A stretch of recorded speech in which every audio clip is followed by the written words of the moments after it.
प्रणाम, स्वागत आप सबके पूजा सोना टीवी चैनल में। तो हमरा नैहर से आइल बा एगो चुंदरी वाला साड़ी, लेकिन चोरा ले बन, लेकिन सकारत नहीं कि हम चोरैले बन। हम नइखी चोरौले हे दादा, हमरा के आई अक्षरंग बहुत बड़का हम नइखी चोरौले। वीडियो पे तक जरूर बना रही तो देखी एगो साड़ी खातिर का बोलवाइले बड़ी, एगो सबूरी के साड़ी ना उतरल हमरा नैहर के नुराला ऐसे सब तारा नैहर के हो, ए घरो तारा नैहर के हो, लेकिन लाइक में जाए हमारे नैहर के हो चुनरिया जठनी लियली चोराई ना।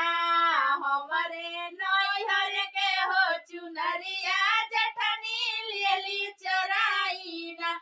होता सबेरे हम पुलिस बुलवाइबो, होता सबेरे हम पुलिस बुलवाइबो। हमारे जठनी बड़े चलकिया पैसा दियली खियाई ना।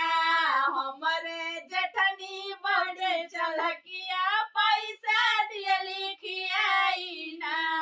हमारे नैहर के चुनरिया जठनी लियली चोराई ना।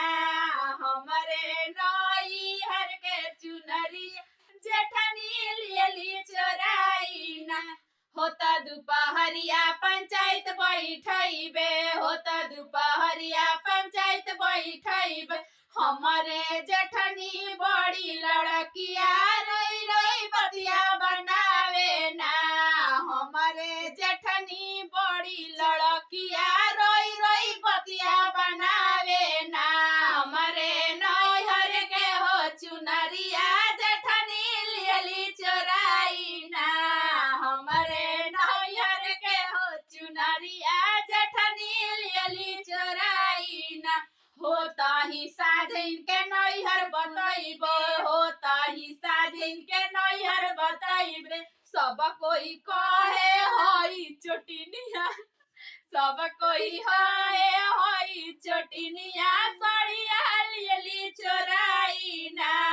सब कोई हई चोटिनिया साड़िया लियली चोराई ना। कितना झूठ कहतरी, हम नइखी चोरौले, लेकिन ये नैहर के भी कह देले बन लो चोरौले छोटी